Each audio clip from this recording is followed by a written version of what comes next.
Bom dia, meus irmãos e minhas irmãs. Vamos começar agora o programa Palavras de Vida da Arquidiocese do Rio de Janeiro, um programa de entretenimento religioso de nossa arquidiocese que entra agora na sua casa. Olá, bom dia, Padre Arnaldo, sua bênção, e um bom dia para você que está aí curtindo mais uma manhã de domingo com a gente no Palavras de Vida, o programa oficial da Arquidiocese do Rio de Janeiro na TV Brasil. Antes de começar, a gente quer convidar você a entrar no nosso canal no YouTube para encurtar esse espaço entre você e a nossa equipe. Para isso é fácil, acesse youtube.com/Palavras de Vida TV Brasil e já ativa o sininho. Dessa forma, você fica por dentro de tudo que acontece na Igreja do Brasil e ainda pode conferir os episódios que já foram ao ar do nosso programa. Tá esperando o quê para fazer uma maratona do Palavras de Vida? Acesse youtube.com/Palavras de Vida TV Brasil. E vale lembrar que o nosso programa também tem Instagram. Para isso é muito simples, procura lá, @palavrasdevida.arquirio. Por lá, a gente fica de olho nos comentários e sugestões de vocês. Então marquem a gente, porque a gente está curioso para saber o que você quer assistir aqui no nosso programa. E para iniciar, você acompanha agora a Catequese com o Papa, onde nós vamos ouvir a tradicional mensagem de Francisco diretamente do Vaticano.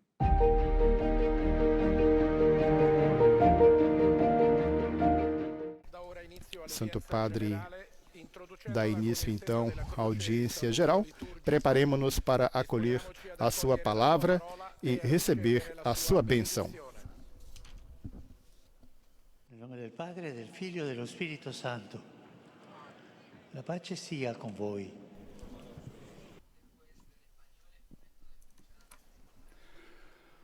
Leitura da Carta de São Paulo aos Colossenses. Irmãos, damos graças a Deus, Pai de nosso Senhor Jesus Cristo, sempre rezando por vós, pois ouvimos acerca da vossa fé em Cristo Jesus e do amor que mostrais para com todos os santos, animados pela esperança na posse do céu. Palavra do Senhor.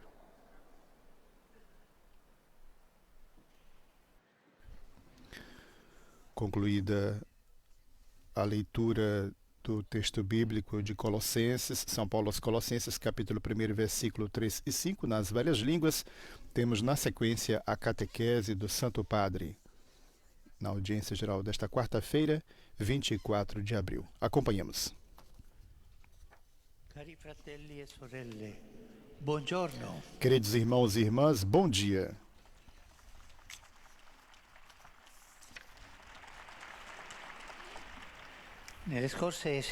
Nas últimas semanas, refletimos sobre as virtudes cardeais: prudência, justiça, fortaleza e temperança. São as 4 virtudes cardeais. Como já sublinhamos várias vezes, estas 4 virtudes pertencem a uma sabedoria muito antiga que precede até o cristianismo. Ainda antes de Cristo, pregava-se a honestidade como dever cívico, a sabedoria como regra das ações, a coragem como ingrediente fundamental para uma vida que tende para o bem, a moderação como medida necessária para evitar sermos dominados pelos excessos. Esta herança da humanidade não foi substituída pelo cristianismo, mas colocada em evidência, valorizada, purificada e integrada na fé. Há, portanto, no coração de cada homem e de cada mulher a capacidade de procurar o bem. O Espírito Santo é dado para que quem o acolhe possa distinguir claramente o bem do mal, ter a força para aderir ao bem, evitando o mal e, assim fazendo, alcançar a plena autorrealização da fé. Mas no caminho rumo à plenitude da vida que estamos fazendo, que pertence ao destino de cada pessoa, o destino da pessoa é a plenitude, ser repleto, pleno de vida. O cristão goza de uma assistência particular do Espírito Santo. O Espírito de Jesus, ela se realiza com o dom de 3 outras virtudes puramente cristãs,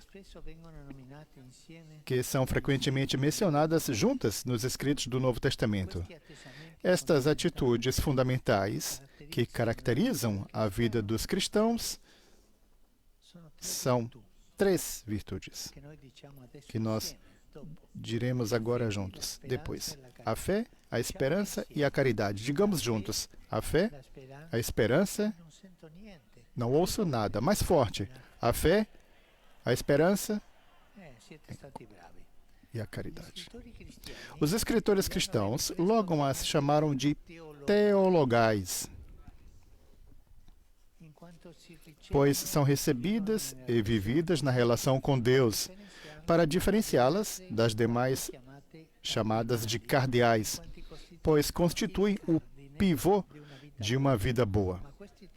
Mas estas 3 são recebidas no batismo e vêm do Espírito Santo.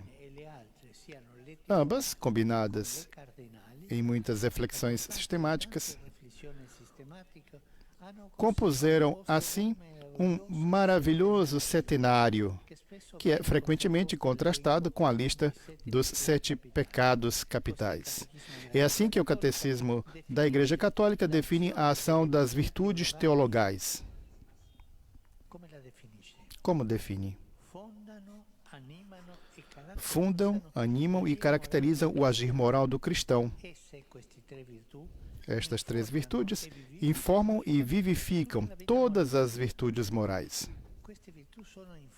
São infundidas por Deus na alma dos fiéis para os tornar capazes de proceder como filhos seus e assim merecerem a vida eterna.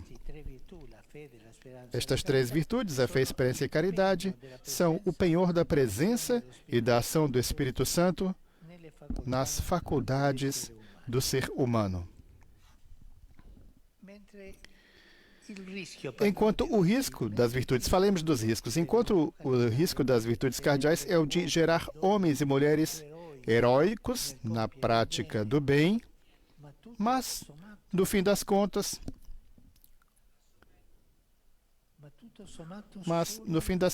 sós, isolados. O grande dom das virtudes teologais é a existência vivida no Espírito Santo. O cristão nunca está só. Faz o bem não através de um esforço titânico de compromisso pessoal, mas porque, como humilde discípulo, caminha atrás do Mestre Jesus. Ele segue adiante no caminho. O cristão tem as virtudes teologais que são o grande antídoto para a autossuficiência. Quantas vezes certos homens e mulheres moralmente impecáveis correm o risco de se tornarem, aos olhos de quem os conhece, presunçosos e arrogantes. É um perigo contra o qual o Evangelho nos alerta bem. Quando Jesus recomenda aos seus discípulos: assim também vós, quando tiverdes feito tudo o que vos foi ordenado, dizei: somos servos inúteis. Fizemos o que devíamos fazer. A soberba é um veneno poderoso. Basta uma gota para arruinar toda uma vida inteira caracterizada pelo bem. Uma pessoa pode ter realizado até mesmo uma montanha de obras de caridade. Pode ter recebido reconhecimento e elogios, mas se fez tudo isso apenas para si mesma, para se exaltar, ainda pode ser considerada uma pessoa virtuosa? Não, não. O bem não é apenas um fim, mas também um caminho. O bem precisa de muita discrição, de muita gentileza. O bem, acima de tudo, o bem precisa despojar-se daquela presença por vezes demasiado incômoda, que é o nosso eu. Quando eu sou o centro de tudo, o nosso eu é o centro, se arruína tudo. arruína-se tudo. Se cada ação que realizamos na vida a fizermos apenas para nós mesmos, será que essa motivação é realmente tão importante? O pobre eu toma conta de tudo e assim nasce a soberba. Para corrigir todas estas situações que às vezes se tornam dolorosas, as virtudes teologais são de grande ajuda. São especialmente nos momentos de queda, porque mesmo aqueles que têm boas intenções morais, às vezes caem. Todos caímos na vida. Todos somos pecadores. Assim como quem pratica diariamente a virtude às vezes comete erros. Todos erramos na vida. A inteligência nem sempre é clara. A vontade nem sempre é firme. As paixões nem sempre são governadas. A coragem nem sempre supera o medo. Mas se abrirmos o nosso coração ao Espírito Santo, o Mestre interior, ele reaviva em nós as virtudes teologais. Então, se perdemos a confiança, Deus reabre-nos a fé com a força do Espírito. Se perde a confiança, Deus nos abre a fé. Se estamos desanimados, Deus desperta em nós a esperança. Se o nosso coração está endurecido, Deus o suaviza com seu amor. Obrigado. Assim, o Santo Padre conclui a catequese da audiência geral desta quarta-feira. A vida de graça segundo o Espírito é o tema desta catequese que o Santo Padre acaba de pronunciar. Santo Padre que conclui com essas palavras que soam como um alento. Se abrirmos o nosso coração ao Espírito Santo, ele reaviva em nós as virtudes teologais. Então, disse o Papa, se perdemos a confiança, Deus reabre-nos a fé. Se estamos desanimados, Deus desperta em nós a esperança. Se o nosso coração está endurecido, Deus o suaviza com seu amor. Após a catequese, temos o resumo da mesma nas várias línguas.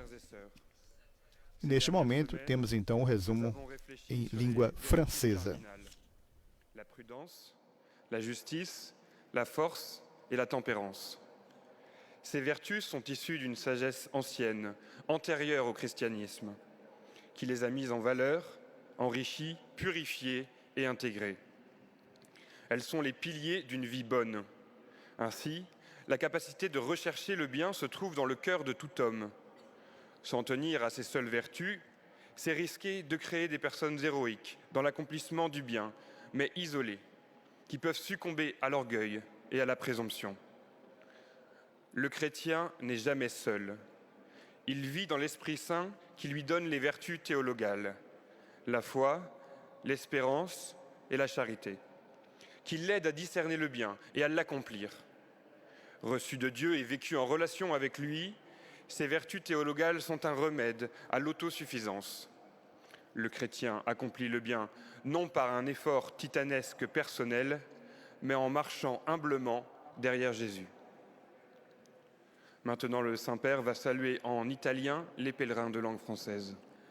Saluto cordialmente i pellegrini di lingua francese. Saúdo cordialmente os peregrinos de língua francesa, em particular as várias paróquias e escolas vindas da França, também da Costa do Marfim e da República Democrática do Congo.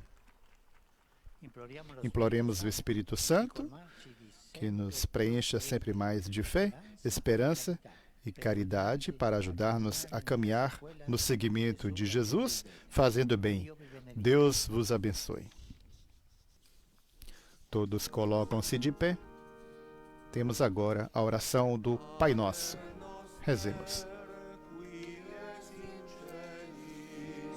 Sanctificetur nomen tuum, adveniat regnum tuum, fiat voluntas tua, sicut in cielo et in terra. Panem nostrum quotidianum da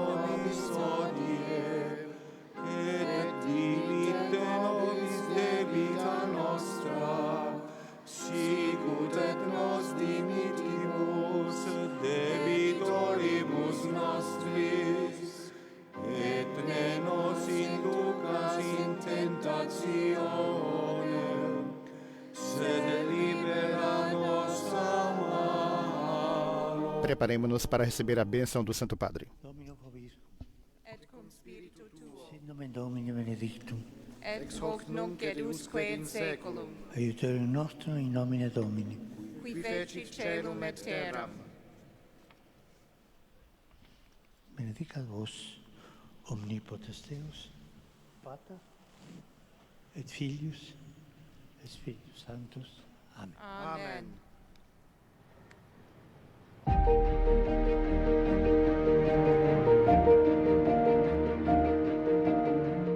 E continuamos com a nossa jornada no Vaticano, agora com a nossa editoria internacional, trazendo as últimas informações diretamente de Roma. Olá, Vinícius. Neste mês de abril, nós queremos recordar os 10 anos da canonização de São José de Anchieta e também a missa de ação de graças que o Papa Francisco presidiu aqui em Roma. Por isso, comigo está o padre Bruno Franghelli, que nos vai falar um pouco dessa herança, dessa festa que nos deixa 10 anos de São José de Anchieta. Isso, Bianca. Hoje nós estamos celebrando esse dia tão bonito, no qual o Papa nos deu um grande presente, que é a canonização desse grande santo, que é o primeiro, digamos, não foi o primeiro a ser canonizado, mas é o primeiro santo que tocou as nossas terras. Então, de fato, é um dia muito especial. Anchieta, mais do que copadroeiro do Brasil, é o nosso inspirador. E nos inspira tantos, até porque é o padroeiro do Brasil, mas é o padroeiro também dos professores. E realmente o primeiro professor do Brasil precisa ajudar tanto os nossos professores a educar a nossa nação para construir um Brasil melhor, um Brasil educado, um Brasil de respeito mútuo, de fraternidade e, claro, de amizade social. Bianca Fracovielli, do Vaticano, para o programa Palavras de Vida. Muito obrigado, Bianca. Na semana que vem nós voltamos com mais novidades diretamente de Roma. E no próximo bloco, fique por dentro dos acontecimentos da igreja aqui no Brasil, direto de Brasília, no boletim da CNBB. A gente vai para um rápido intervalo, mas fique por aí porque a gente já volta.